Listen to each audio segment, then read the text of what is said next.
할렐루야. 예. 지난 한 주간 어떻게 지냈어요? 잘 지냈죠? 욥기를 이제 오늘 정리를 할 건데요. 욥기를 보면 그렇지 않습니까? 그 좀 어딘지 모르게 어둠침침하고 이게 좀 굉장히 많이 위축되어 있고 뭐 그런 거예요. 욥기 자체가. 그러니까 욥기가 굉장히 긴데 그 내용들이 뭐냐면 욥이 이제 그 완전히 폭망했잖아요. 그게 막 육신적으로까지 이제 그 깊은 병에 들고 이렇게 폭망한 상태에서 그 욥의 친구 3명이 와가지고 욥을 위로하고 뭐 욥의 뭐 이렇게 그 좋은 어떤 그 길로 인도하기보다는 이 교회랑 똑같아요. 하나님의 말씀을 가지고 하나님의 그 권위를 가지고 욥을 공격하는 거죠. 너가 죄를 지지 않았으면 하나님께서 공의로우실 분인데 너한테 이런 벌을 내리셨겠냐? 계속 그 얘기를 해요. 그리고 욥은 야, 웃기지 마라. 나는 의인이다. 난 착한 사람인데 왜 자꾸만 니들 나한테 죄 졌다 그러느냐. 난 아니야. 난 의인이야. 이 얘기가 계속 이어지는 거예요. 계속.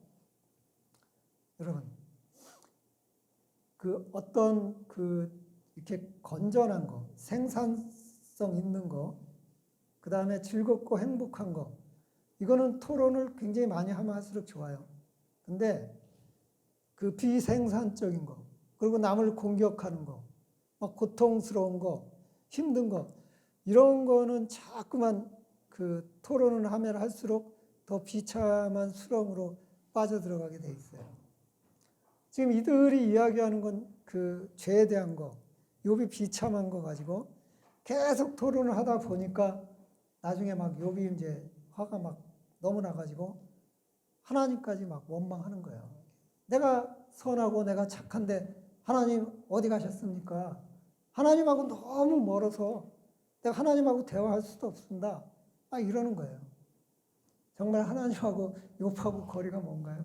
아니요. 하나님 바로 옆에 있거든요. 근데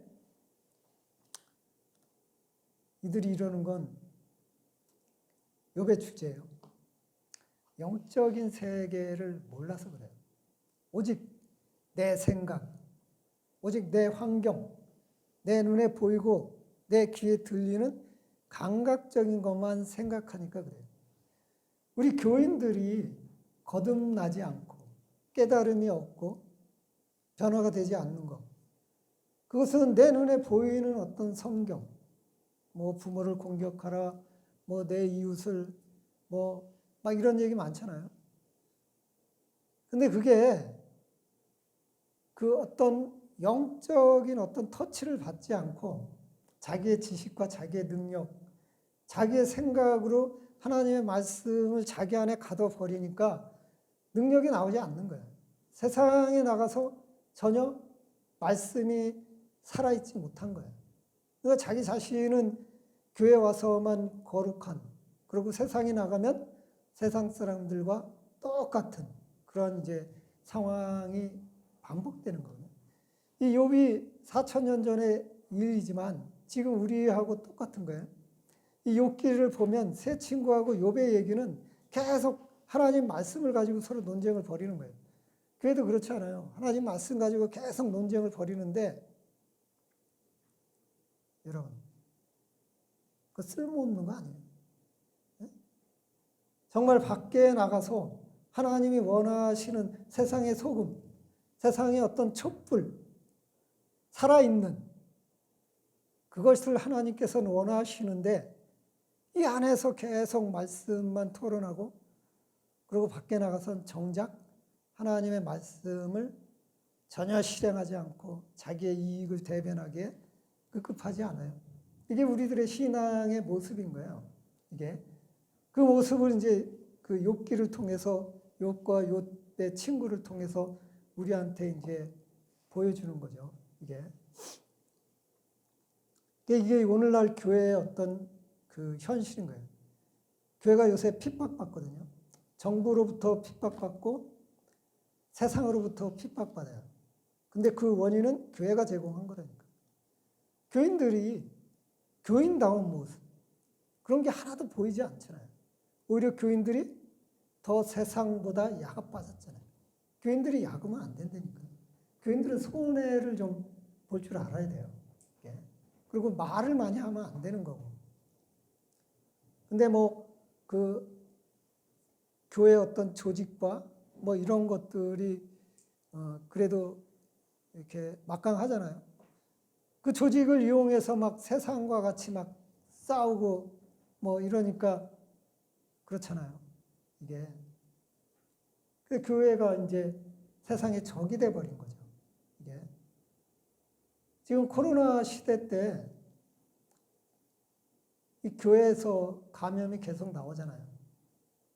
그래서 교회가 이제 그 무슨 마귀의 소굴처럼 이렇게 되어 있어요.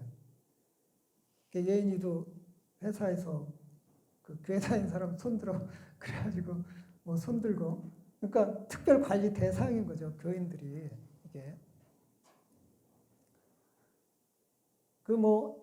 이렇게 전화하고 이렇게 하고 어떻게 얘기하다 보면 요새 교회 교자만 얘기해도 니들 때문에 망해. 이런 얘기가 들린단 말이에요. 근데요, 그 논리적으로, 이론적으로 보면 교회가 사람이 많기 때문에, 많이 모이기 때문에 이렇게 그 전파되는 거거든요.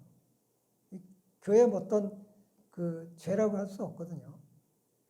그러니까 유럽이나 미국 같은 경우 보면 일본도 그렇고 지금 전쟁이 났잖아요. 우리나라만, 우리나라 대만해서 몇 나라만 코로나 관리가 돼서 걱정 없지, 계속 백신 들어가고 그런데도 그 하루에 사망자가 엄청나게 많이 늘어나더라고요. 그러니까 사망자가 너무 많이 늘어나다 보니까 약혼했는데 둘 다 코로나에 걸려갖고 병실에서 이렇게 둘이 누워 있는데 어쩌면 그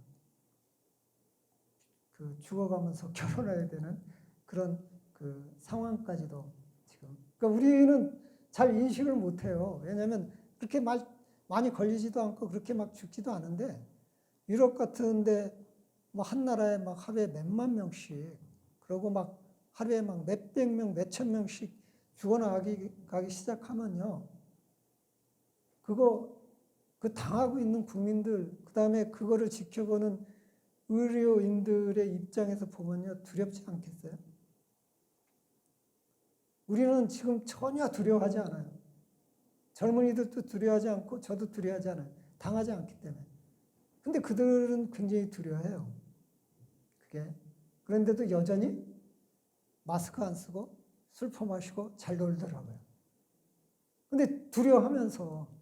근데 우리는 전혀 두려워하지 않지만 마스크 끼고 정부에서 하지 말라 그러면 하지 말고 그러잖아요. 이게 그런 어떤 그 차이가 있는 거죠. 이게. 그러다 보니까 교회가 욕을 많이 먹고 있죠. 걔네들은 문화는 그렇기 때문에 예배 드려도 욕 안 먹어요. 근데 우리나라는 그 정부의 어떤 정책이 몇 명 이상 모이지 말라, 종교시설에 어떤 거 하지 말라 그러는데 거기서 튀면 이제 망치질을 당하는 거죠. 이게. 그래서 이제 욕을 먹고 있죠. 사실은 교회에서 코로나를 만드는 건 아니잖아요. 외부로부터 들어와서 사람이 많으니까 퍼지는 것 뿐이지. 이게. 그래서 지금 교회의 어떤 심각성이 있다는 거예요. 이게. 그러다 보니까 이제 우리의 어떤 믿음 생활이 지금 욥의 세 친구처럼 완전히 육신적으로 이제 전락하기 시작하는 거죠. 이게 정말 가슴 아픈 일이고 하나님 보시기에 굉장히 안타까운 어떤 사건이죠.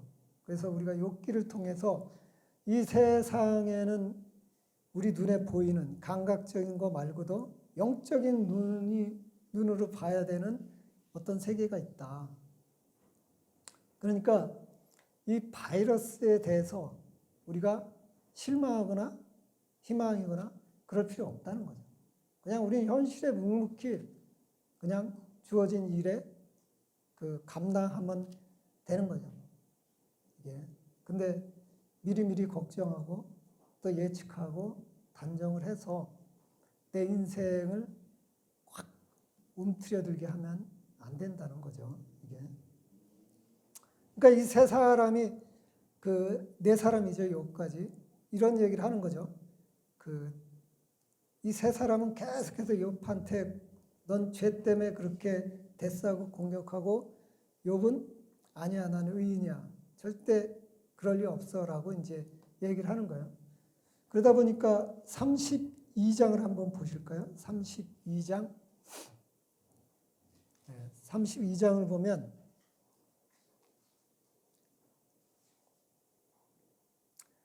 그 엘리후라는 사람이 나와요. 아마 이 사람은 젊은 사람 같아요. 그러니까 욥을 정확히는 이제 그 나와 있지 않지만 그래도 한 중년 이상은 된 것 같고 욥의 욥 친구들이 대화하는 걸 보면 하나님에 대해서 굉장히 많은 아는 지식이 있고 그런 거 보면 그래도 그 나이가 어느 정도 든 것 같고 근데 엘리후라는 사람이 갑자기 탁 등장을 해요.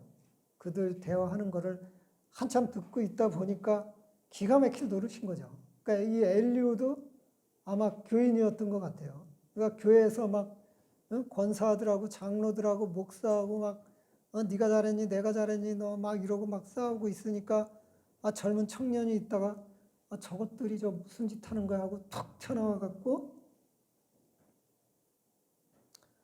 이제 이야기를 하는 거죠. 그래서 32장 1절에 욥이 자신을 의인으로 여김으로 그 세 사람의 말을 그치니 그러니까 목소리가 크다면 이긴다 그러죠. 근데 뭐 욥이 목소리가 컸나 봐요. 세 사람이 이겼어요. 야 내가 의인이야. 난 선한 사람이야. 난 하나님을 경외해. 근데 하나님이 무슨 나한테 무슨 그런 저주를 만약 하나님이 그런 저주 내렸다 그러면 하나님이 잘못된 거야. 막 이러니까 이 세 사람이 더 이상 할 말이 없어서 이제 말을 그친 거죠. 이게. 근데 이때 람의 종족 부스 사람 바라겔의 아들 엘리후가 화를 내니 그가 욥에게 화를 내면 욥이 하나님보다 자기가 의롭다 하며 그러니까 막 젊은 친구가 갑자기 툭 튀어나와서 먼저 욥한테 화를 확 내는 거야. 응? 이게 네가 무슨 그렇게 하나님보다 의롭다 그러냐. 여기서 의롭다고 하면요. 그 사람은 이단인 거죠. 예? 교회는 의인이 없어요. 우리가 예수를 믿기 때문에 의인 취급을 받는 거지 세상엔 의인이 없죠. 다 죄인이죠. 근데 욥이 계속 주장하는 건 나는 의인이야. 나는 선한 사람이야. 막 그러는 거예요. 난 죄를 진 적이 없다 그러는 거예요. 근데 아니 그 뭐 수많은 재산을 갖고 있는 사람이 죄를 안 졌겠어요. 예? 근데 자기가 정해놓은 기준, 자기가 정해놓은 율법, 자기가 정해놓은 도덕, 자기가 정해놓은 윤리 안에서는 죄가 없는 거죠. 이게. 예? 그게 그 교회 그 율법주의자들이에요. 내가 이러이러한 어떤 범위 내에서 있으니까 나는 죄인이 아니야. 죄를 모르는 거죠. 이게. 인간은 죄인이 아닌 사람이 어디 있어요. 마음으로도 죄를 짓는데 근데 계속 의인이라 그러니까 열받지. 지연이가 열받잖아. 쟤 열받아가지고 지금 뭐 마시고 있어. 이게 자꾸 의인이라 그러니까 그럼 의인이면 교회 뭐하러 나와? 예수 왜 믿어? 하나님을 왜 믿냐고. 죄인이니까 믿는 거잖아요. 예. 그래서 이제 그 욥한테 그렇게 화를 낸 거예요. 그 다음에 또 3절에 세 친구에게도 화를 내면 그들이 등이 대답하지 못하면서도 욥을 정죄한다. 이게 뭐냐면 욥의 껍데기만 보는 거죠. 욥이 지위가 높고 돈이 많고 뭐 욥의 환경 그러니까 네가 굉장히 많이 부자였고 건강했는데 어느 날 갑자기 거지가 되고 자식이 죽고 네 환경이 이렇게 변화된 건 네가 죄를 짓기 때문이야. 응? 잘 알지도 못해. 응? 하나님의 섭리에 의해서 이게 돌아간단 말이야, 이 세상이. 적어도 그 정도는 알아야 되는데 그걸 못해. 그러니까 교인들이 막 그 정부에 대해서 막 코로나에 대해서 나가갖고 뭐 막 그러잖아요. 아니 정부가 뭐 코로나 만들어요? 네? 아니 난 솔직히 말해서 정부가 미국이나 유럽보다 방역 대책을 잘해서 우리나라가 이렇게 코로나가 적다고 생각하지 않아요. 우리나라 국민들이 정부 정책에 불만 갖지 않고 따라주니까 그런 거지. 미국처럼 막 정부가 무슨 짓을 했든지 말든지 막 그냥 총 들고 막 의사당 들어가서 막 이러면 감당이 안 되는 거죠, 이게. 네? 지금 그 얘기를 하는 거예요. 잘 알지도 못하면서 왜 까부냐. 예. 아니 코로나가 그게 그 근본은 하나님에서부터 온 거예요. 왜냐하면 이 세상에 사람이 죽고 살고 물이 흐르고 안 흐르고 비가 오고 안 오고 그게 뭐 어떤 기후적인 것도 있고 뭐 여러 가지 과학적인 것도 있지만 하나님이 허락하지 않으면 그것도 안 된다는 거예요. 예? 하나님이 허락해야지만 된다는 거예요. 이단들의 특징이 뭐냐면 지금 이 세상은 하나님이 잠시 벌어뒀다. 그래서 자연의 섭리대로 돌아가는 게 이 세상이다. 이게 이단이에요. 여러분 가끔가다 그런 생각들을 하고 계시더라고요. 굉장히 잘못된 생각이에요. 자연의 법칙에 의해서 막 바람이 부니까 태풍이 일어나고 바다에서 뜨거움과 찬 공기 만나니까 막 태풍이 일어나고 막 이런 과학적 자연현상이야. 근데 성경은 그렇게 얘기하잖아요. 그것도 하나님이 허락해야지만 된단 말이에요. 하나님이 허락하지 않으면 그것도 일어날 수 없단 말이에요. 이 모든 게 하나님의 섭리인데 이것을 뭐 개인 탓을 하거나 아니면 막 정부 탓을 하거나 그럼 세상에 더 혼란만 주는 거죠. 이 세 사람한테 욥의 친구 세 사람한테 엘리후가 그런 얘기하는 거야. 넌 잘 알지도 못하면서 까불고 있다고. 응? 니들 눈에 보이는 거, 니들이 가지고 있는 지식, 그래 뭐 IQ가 160이고 니들이 뭐 서울대 나오고 하버드대 나오고 박사학위 막 20개 갖고 있지만 응? 그것만 믿고 이 세상에 니들 눈에 보이지 않는 위대하신 하나님의 섭리 그런 건 생각 안 하고 계속 니들이 판정하고 죄 있다 죄 있다 하니까 욥이 정말로 착한 사람이었는데 이제 하나님 무시하잖냐 이 얘기하는 거예요. 욥이 처음에요 대화할 때는 그렇게 교만하지 않았거든요. 근데 자꾸 공격하니까 화가 나는 거예요. 그래서 막 나중에 막 교만해져 갖고 하나님 원망까지 하는 거예요. 우리 박 집사님은 가냥 놔두면 순진한데 자꾸 건들면 열받으면 무서운 분으로 또 이렇게 바뀌거든요. 이게 사람이 그래요. 이게 순진한 사람 건드리면 큰일 날 테니까요. 이게 지금 그래서 이제 엘리후가 보니까 젊은 나이 이 조그만 애가 보니까 늙은이들이 이게 웃기고 있거든. 이게 이런 거예요. 여러분 욥과 엘리후만 이러고 있나요? 아니면 우리도 이러고 있습니까? 네? 우리도 다 이러고 있잖아요. 그죠? 성경은 너무도 아름다운 것 같아요. 성경이 어쩌면 거울 것 같아요. 내 모습을 이렇게 비춰보는 것 같아요. 그래서 제가 막 육신적인 판단하고 막 이렇게 하다가도 하나님 말씀 이렇게 깊이 묵상하면 내가 왜 이렇게 한없이 초라해지는지 이게 그것도 복인 것 같아요. 그래서 여러분도 이 말씀을 통해서 겸손해지고 초라해지고 그러길 기원합니다. 예.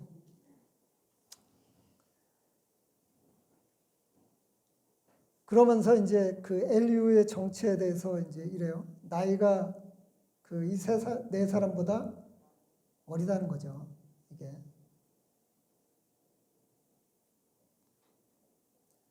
그러니까 이 얘기는 엘리후가 우리들한테 이게 돼야 돼요. 지식, 연륜, 환경 이런 거 가지고 내가 우위에 있다. 내가 높은 사람이다. 내가 너한테 함부로 대할 수 있다. 이런 거가 아니라는 거죠. 하나님의 인도함을 받는 사람이 그 사람의 영적인 지도자인 거죠. 예. 세상에서도 정말 그 존귀 쓰일 수 있고 존경을 받는 사람은 하나님의 뜻을 아는 사람, 하나님의 인도함을 받는 사람, 영적인 사람인 거죠. 나이하고 상관없이, 가진 거하고 상관없이, 권력하고 상관없이. 근데 우리는 권력으로 다 어떻게 누르려고 그러고, 돈이 많으면 돈으로 누르려고 그러고, 나이가 많으면 나이로 누르려고 그러죠. 근데 그렇지도 않은가 봐요. 요새 동영상 2개가 중학생이 노인 되게 두들겨 패고 막 지하철에서 그랬는데 경찰서에서 처벌할 근거가 없다 그러더라고요. 이게 그 동영상 봤는데 하나는 여자를 그렇게 했고 또 하나는 그 할아버지를 그렇게 했는데 경찰서에 잡아갔는데 고민하고 있대요.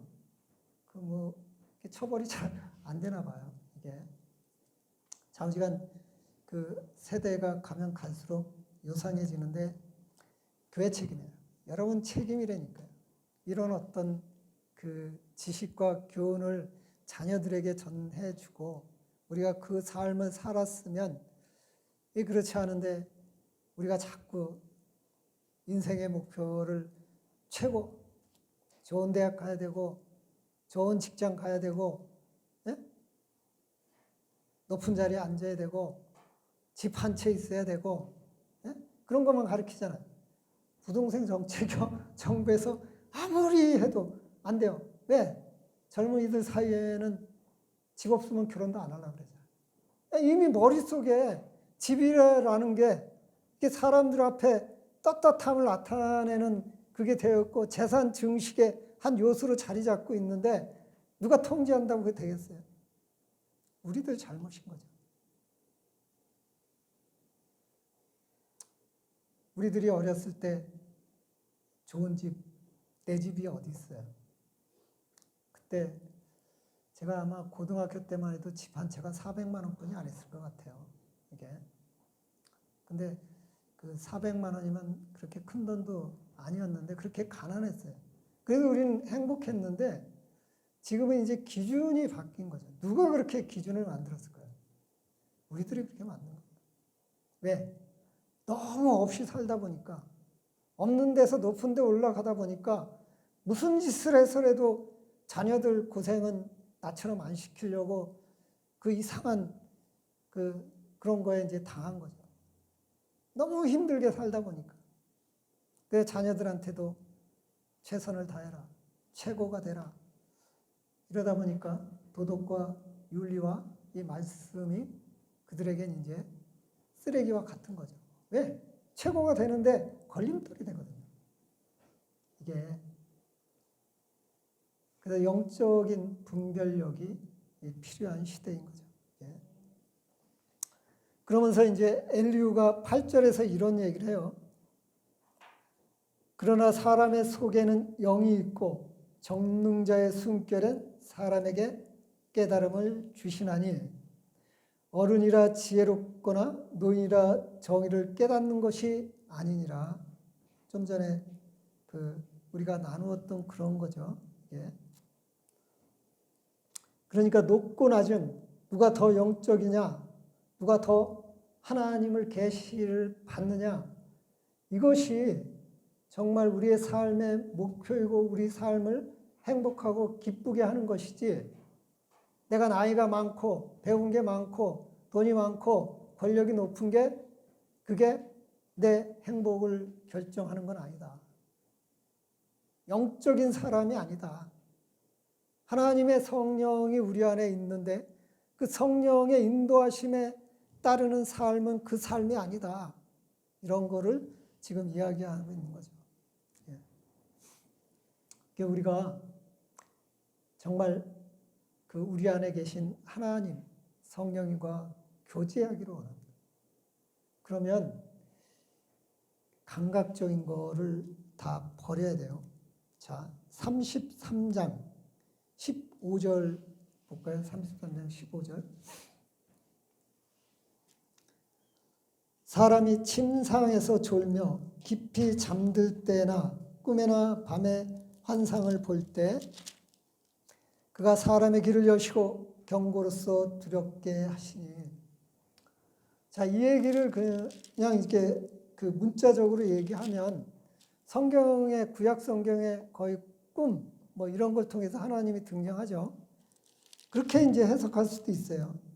예. 오늘도 그 15절에서 사람의 침상에서 졸며 깊이 잠들 때나 꿈에 밤에 환상을 볼 때 그가 하나님이 사람의 귀를 여시고 경고로서 두렵게 하시나니. 이 감각적으로 우리가 꾸벅꾸벅 졸거나 뭐 그 잠들거나 그러면 감각적으로 감각이라는 게 많이 사라지죠.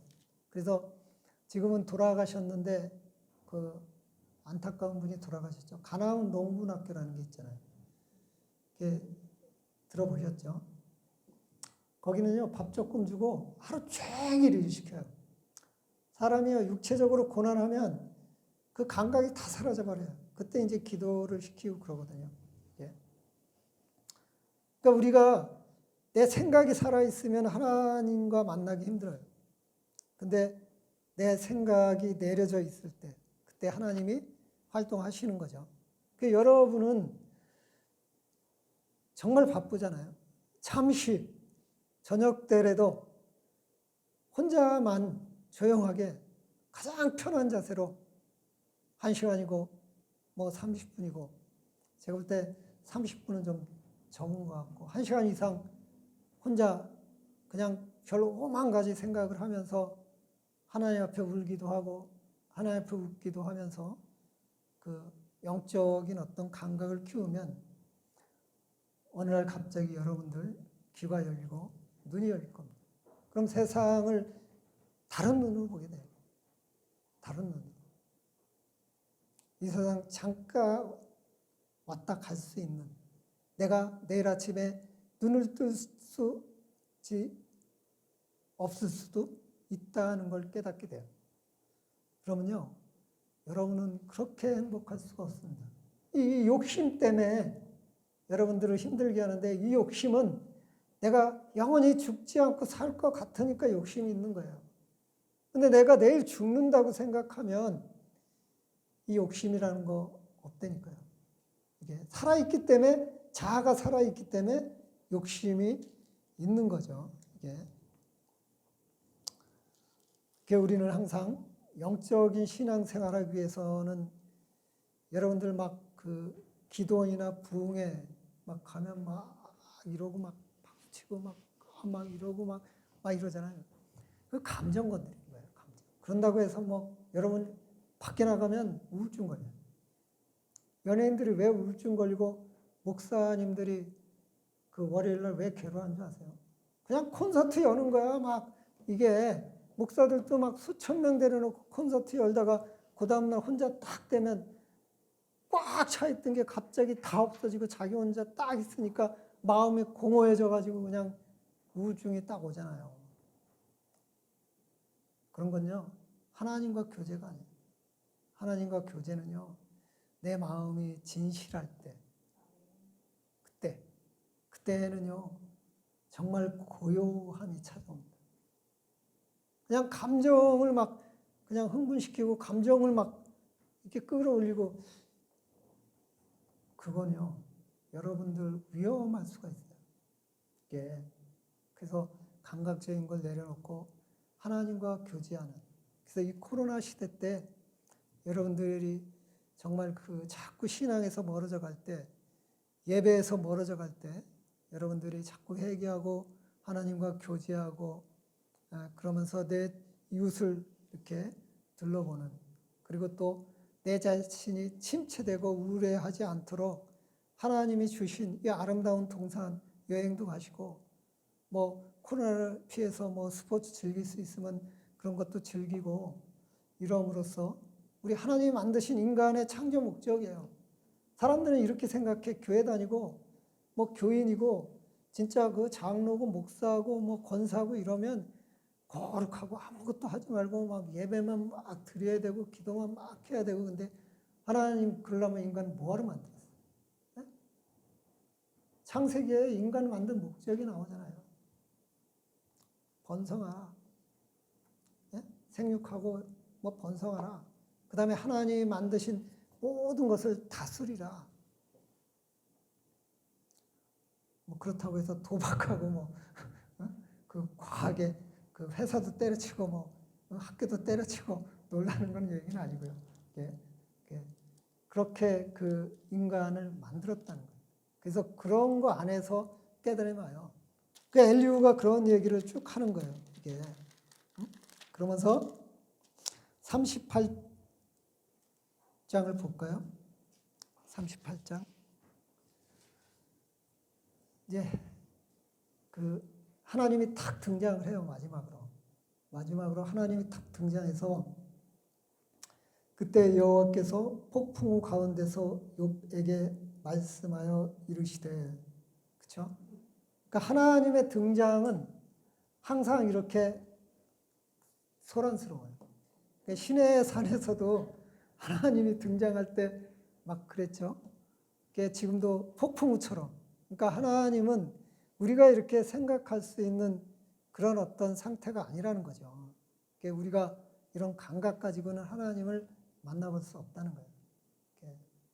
그러니까 내가 하나님과 교제하기 위해서 계속 이렇게 노력을 하고 하나님을 사모할 때 갑자기 하나님을 나타나죠.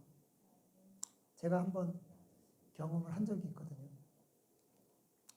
저는 35살이니까 신앙의 깊이도 모르고 하나님을 믿지만 하나님이 영적인 존재인지 그것조차 몰랐고 하나님이 신이 내 앞에 나타나리라고는 전혀 뭐 영이라는 것 자체를 몰랐으니까 교회만 열심히 나갔지. 그러니까 윤리와 도덕적으로 교회를 나간 거죠. 교회 나가면 착한 짓 해야 돼.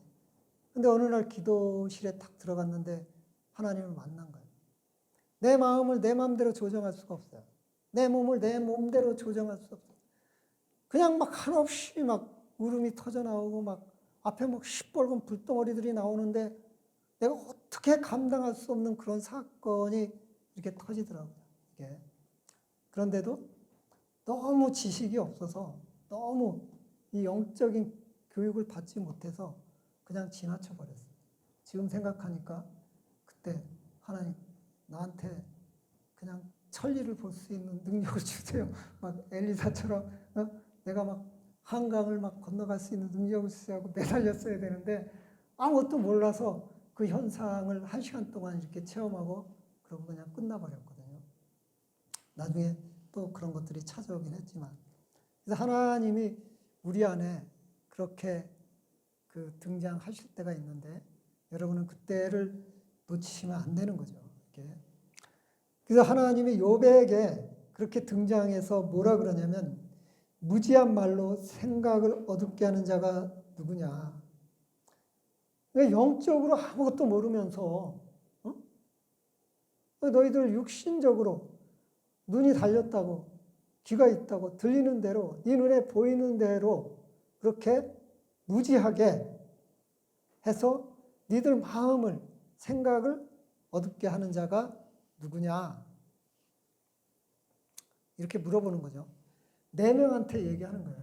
욥과 욥의 친구들한테. 그러면서 야, 땅이 만들어질 때, 이 천지가 만들어질 때 네가 봤냐? 이렇게 4절에. 그 다음에 8절은 바다에 대해서. 네가 바다에 대해서 뭐 아는 게 있냐? 네가 그 속에 들어가서 헤엄이라도 쳐봤냐? 그냥 뭐 바다 깊은 곳에 네가 한번 뒤졌다 살아나 봤냐? 네가 사망의 문에 뭐 들어갔다 왔냐? 뭐 막 그런 거예요. 지금 38장 전부 다 하나님이 막 그 이 섭리, 하나님이 창조, 하나님이 만들어 놓은 이 별, 하나님이 만들어 놓은 이 우주, 하나님이 만들어 놓은 자연, 하나님이 만들어 놓은 뭐 이런 모든 것들에 대해서 네가 도대체 아는 게 뭐가 있냐? 창조에 대해서 아는 게 뭐가 있냐? 섭리에 대해서 아는 게 뭐가 있냐? 아무것도 알지 못하면서 너희들 니들끼리 그렇게 무지한 말을 하냐 이러죠. 그래서 제가 전에는 이제 최경 목사라는 분하고 계속 다툼을 했어요. 성경을 과학적으로 막 이렇게 풀려고 그래. 또 한때는 지연이가 와서 또 그렇게 몇 달 동안 또 이렇게 과학적으로 막 저를 괴롭히더라고요. 근데 과학적으로는 우리가 설명할 수가 없죠. 하나님에 대해서. 근데 그게 젊으니까 논리적으로 알고 싶은 거예요. 근데 난 이렇게 생각해요. 어렸을 때부터. 내가 알 수 있는 분, 내가 논리적으로 이해할 수 있는 분이면 난 믿지 않는다. 내가 더 그 사람보다 높은데 내가 믿을 필요가 뭐가 있냐. 내가 도저히 알 수 없고 내가 도저히 상상조차 할 수 없는 분이기 때문에 내가 그분을 믿는다. 저는 어렸을 때부터 이런 생각이 들더라고요. 내가 알 수 있는 건 믿을 필요 없는 거죠. 지금 하나님이 이 얘기를 하는 거예요. 네가 이런 영적인 어떤 비밀, 창조의 비밀, 이런 자연의 어떤 흐름에 대한 비밀을 알 수도 없으면서 우매하게 그렇게 하느냐 하고 이제 계속 욥한테 이야기를 하는 거죠. 그래서 40장에서 또 하나님이 욥에게 뭐라고 하냐면 2절에 트집을 잡는 자가 전능자와 다투겠느냐 하나님을 탓하는 자는 대답할지어다. 욥한테 이렇게 얘기하죠. 그러니까 욥을 낮추기 위해서, 욥을 겸손하기 위해서 욥한테 그러는 거예요. 욥이 사실은 죄는 없잖아요. 그러니까 인간은 다 죄가 있지만 그 중에서도 하나님을 경외하는 욥이잖아요. 근데 사단을 시켜서 완전히 욥을 쑥대밭 만들어 놓고 욥 친구들 통해서 막 공격을 하니까 욥이 열받아 갖고 지연이처럼 씩씩거리고 있는 것뿐이지 처음에는 안 그랬잖아요. 그러니까 인간의 본성이 딱 드러나니까 하나님께서 얘를 더 낮춰야 되거든요. 네? 이게 그래야지 하나님이 원하는 그런 인간이 될 수 있는 거죠. 그래서 하나님이 이제 욥한테 왜 트집 잡냐? 막 그런 영적인 거 설명하면서 아는 것도 없는 게 왜 트집 잡고 까부냐 이러는 거예요. 이게 뭐냐면 사람들한테 이런 소리 하면 여러분은 앞으로 이렇게 드세요. 그런 소리 들으면 대부분 기분 나빠갖고 그 자식하고는 다시는 상종하기 싫어요. 다시는 얼굴 보기 싫단 말이에요. 근데 이거를 이기셔야 돼요. 이거 하나님이 날 낮추시려고, 날 더 겸손하게 만들려고 이러는구나. 내가 이걸 이겨야지. 저 도구를 날 사용하는구나. 이 지연이가 그럴 거예요. 어디서 목사라는 게 하나 인원동에 자리 잡고 와서 우리 집 앞에 자리 잡고 와서 맨날 야단치고 맨날 너는 이러는데 이게 너는 하나님한테 감사하게 생각해서 하나님이 나를 크게 쓰기 위해서 나를 낮추시고 나를 겸손하게 만들려고 내가 너무 똑똑하니까 내가 삐딱성 탈까 봐 자꾸 낮추시는구나. 이래야 된다니까. 아멘? 예. 그럼 너 아멘 했는데 하나님한테 아멘 한 거다. 앞으로 대들면 너 이제 하나님 더 혼내줄 거야. 예. 그래서 이런 얘기를 해요. 겸손하게. 그러면서 욥이 이제 여호와한테 대답해요. 뭐라 그러냐면 4절에 그러니까 너가 욥 같은 대답을 해야 돼. 하나님이 왜 너는 나한테 트집자고 그러니까 막 너처럼 말대꾸하고 뭐 이게 잘났고 저게 잘났고 그런 게 아니라 4절에 하나님 보소서 정말 나는 비천합니다. 하나님 난 부족합니다. 난 연약합니다. 나는 죄인입니다. 응? 욥이 지금 이렇게 대답하고 있잖아요. 하나님이 딱 나타나니까 어? 너가 맨 처음에는 너보다 못한 사람이 많을 때는 그냥 막 이렇게 막 씩씩거리고 그랬는데 나도 좀 교만해지자. 이제 내가 너보다 높잖아. 높은 사람이 나타나갖고 더 까불지 말고 잔대가리 굴리지 마. 그러면 아 이게 아멘. 아 내가 잘못했습니다. 네 죄송합니다. 내가 공부를 더 하겠습니다. 이뤄야지 이제 이게 나중에 복 2배로 간다고. 이게 그래서 나는 비쳐나오며 무엇이라 주께 대답하리까. 손으로 내 입을 가릴 뿐이소이다. 그러니까 내 입을 닫겠다는 거지. 응? 그냥 막 계속 수도 없이 논쟁을 했잖아. 그 친구들하고. 그게 다 죄라는 거야. 응? 그러니까 논쟁하지 말라 그러잖아. 너는 그냥 아무 소리 말고 따라오라 그러잖아. 그냥 하나님이 따라오라 그러잖아. 응?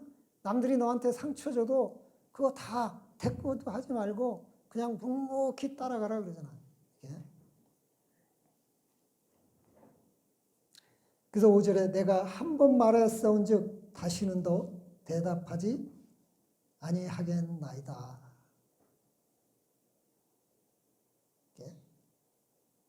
이게 얼마나 욥이 그 회개를 한 거예요. 근데 6절에 그때 여호와께서 폭풍 가운데서 욥에게 일러 말하시되 그렇게까지 때려놓고도 안 되니까 한 번 더 때리는 거죠. 너 한 번 더 뒤지게 맞아. 우리가 가다가 그 요즘엔 애들은 없는데 깨구리 잡아먹었잖아요. 한 대 때리면 쫙 뻗잖아 이게. 그듯이 한 번 더 때려갖고 쫙 뻗게 만드는 거죠 깨구리. 깨구리는 때리면 사지를 쫙 뻗어요. 이렇게 쫙 이렇게 뻗는다니까. 예? 그러다 타다타다 떨다 죽어. 그러면 갔다가 그 다리만 뜯어가지고 이렇게 그 튀겨 먹고 그랬는데, 예? 그게 지금 때린 거야 꽉. 이게.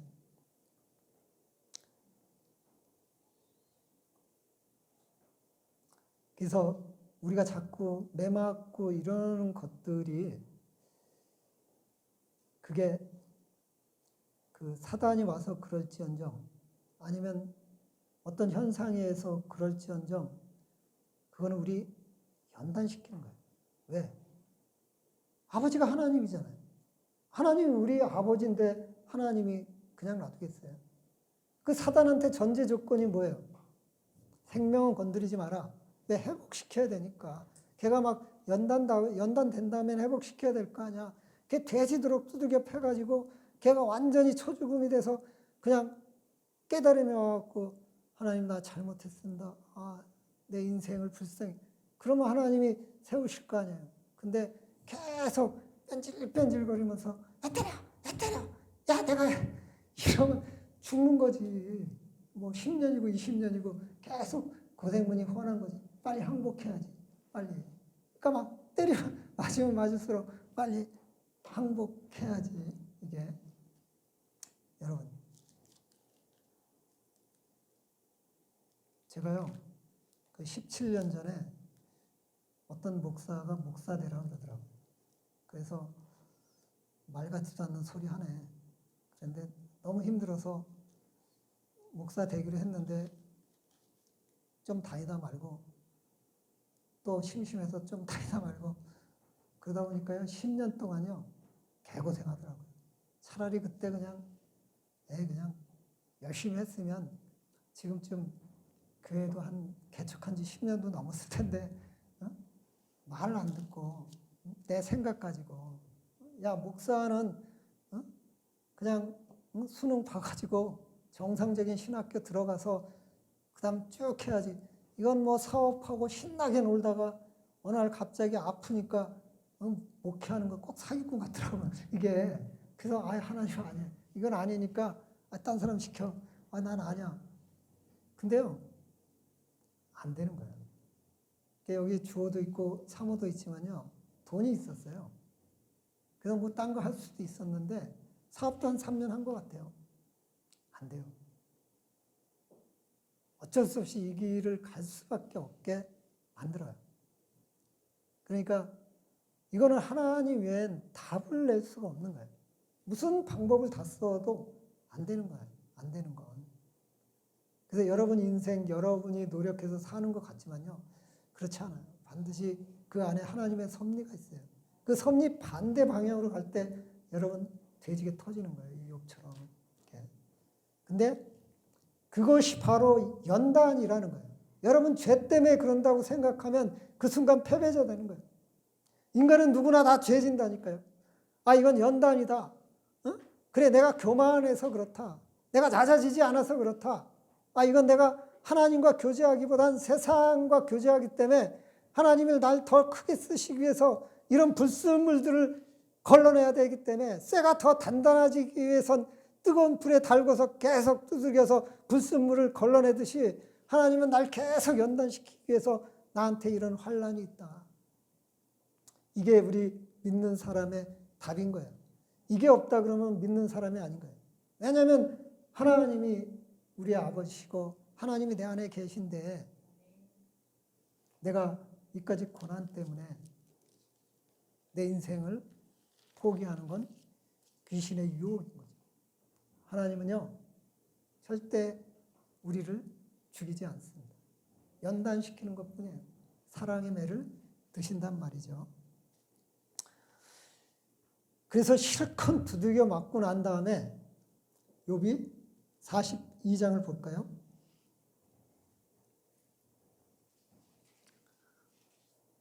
이제 제정신이 들어온 거죠. 욥이 제정신이 들어와서 1절에 욥이 여호와께 대답하여 이르되 2절 주께서는 못하실 일이 없사오며 무슨 계획이든지 못 이루실 것이 없는 줄 아오니. 이게 뭐예요? 이것은 내 잘못과 내 선함이나 우리의 그 이 세상의 어떤 그 무엇이 아니라 하나님의 계획과 사단의 모략에 의해서 내 인생이 이렇게 됐었다라고 이제 영적 눈이 떠져서 하나님을 인정하는 거죠. 이게 하나님은 못하는 일이 없으시다. 그러면 날 죽일 수도 있고 살릴 수도 있고 날 고난 속에 넣을 수도 있고 그렇지만 내가 하나님의 자녀이기 때문에 하나님은 나를 항상 살리기 위해서 이런 일들을 나에게 겪게 하신다. 그죠? 예. 이게 중요한 거예요. 여러분이 이 사실을 아셔야 돼요. 하나님의 자녀란 말이에요. 근데 하나님은 못하신 일이 없단 말이에요. 나한테 근데 무슨 문제가 생긴단 말이에요. 이것은 연단이다. 하나님 그냥 고백하는 거예요. 입술로. 3절도 무지한 말로 이치를 가리는 자가 누구니까 나는 깨닫지도 못한 일을 말하였고 스스로 알 수도 없고 헤아리기도 어려운 일을 말하였나이다. 그러니까 욥이 계속 그동안 친구들한테 변명하고 변명했던 것이 이런 거라는 거예요. 깨닫지도 못하고 알 수도 없고 헤아릴 수도 없는 그 어려운 일을 나는 그저 내가 착하다, 내가 선하다, 난 하나님의 자녀야, 난 열심히 교회 다녀, 난 신앙생활에 그러기 때문에 나한테 이런 일이 오면 안 되는 거야. 이렇게 얘기했다는 거예요. 무식한 거죠. 한국 교회가 그러지 않습니까? 그 지금 막 밖에 나가서 정광훈이 이제 그 한기총에서 탈퇴하니까 대구에 가갖고 뭐 대통령 또 이상한 소리 하던데 이게 그런 거예요. 지금 이게 교회가 우리는 대통령이 하나님의 어떤 영향을 받고 있는지 아니면 코로나가 지금 하나님의 어떤 섭리에 있는지 우리는 알 수도 없어요. 그러면서 내가 막 판단하고 내가 막 세상에다가 나발 불어서 세상 사람들부터 복음을 전할 수 없는 상황을 만든다니까. 이때는 잠잠해야죠. 회개하죠. 내가 알 수 없다. 어떻게 하나님의 일을 알 수가 있느냐. 하나님의 뜻을 어떻게 알 수 있느냐. 이게 하나님이 주신 이 고난, 연단이니까 나는 이것을 감사하게 받아들이고 슬기롭게 넘어가자. 그래서 5절에 내가 죽게 되어 귀로 듣기만 하였사오나 이제 눈으로 주를 배움나니. 이게 뭐냐면 이제 영적인 눈이 떠져서 하나님의 섭리를 인정하고 하나님의 능력을 인정하고 내가 하나님의 자녀됨을 인정하고 그렇다는 거예요. 여러분이 이렇게 되기를 원합니다. 여러분이 이렇게 되기를 원합니다. 그래서 하나님께서는 결론을 말하겠습니다.